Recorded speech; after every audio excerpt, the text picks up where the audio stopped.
lovelies, welcome back to my channel. Hope you're all having an awesome day, night, whatever it may be while you're watching this. Today's video is going to be the next installment of my Wedding Lovely series, and if you saw one of my previous videos, I talked about DIY save the dates, in which I created them from inspiration I found online and printed them out myself. So this time I'm going to be talking to you about DIY invitations.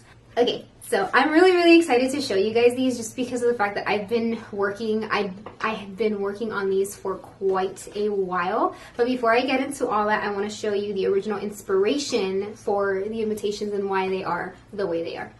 This is the original invitation that I had seen on Instagram. From the minute that I saw this, I was blown away. I immediately messaged the account that I followed, and I immediately told them, I was like, where did these invitations come from? What shop? Like, what happened? Like, where's this from? Like, everything, all the details. Tell me your ways because I need to know.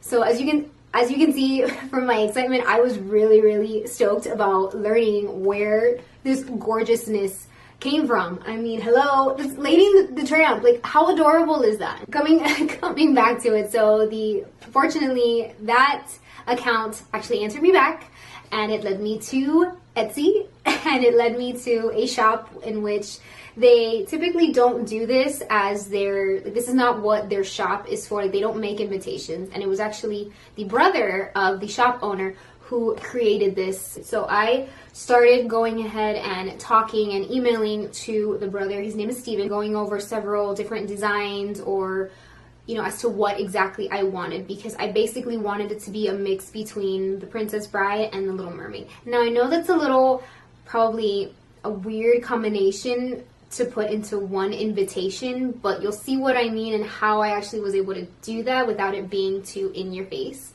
about it in a few minutes. And you can see that's the front. Okay, and then we flip it to the back because it's also double-sided, which I also loved as well. That way you're wasting less paper. Yay, environment. So this is the actual back. So obviously it has the names, it has the time, the dates, and then I need all the rest of the information about the wedding. So our invitations look like this.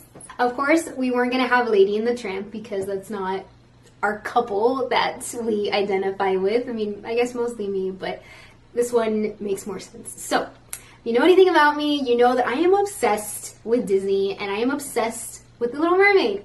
And my fiance's name is Eric, so how can we not have these two on our invitation? So that's what our invitations look like. So, obviously we have Ariel and Eric. I'm probably pointing to the wrong one because I can't see the screen right now. So our names, and then the date in which we were getting married. So then we have the back. I left it double-sided because, again, I didn't want to spend extra money on having this on its own thing when it could just be double-sided, and it still looks really nice.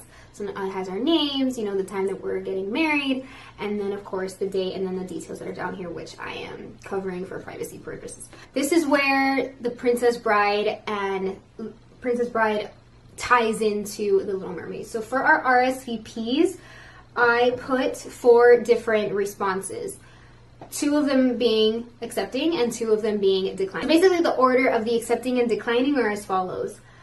Will be part of your world, poor unfortunate soul, as you wish, and pit of despair. That's what the RSVP looks like. It says the date, names, and all that. But I decided to do little things like that just because I thought little personal touches are super cute, and they're funny, and that's why I did it the way that I did, so yeah.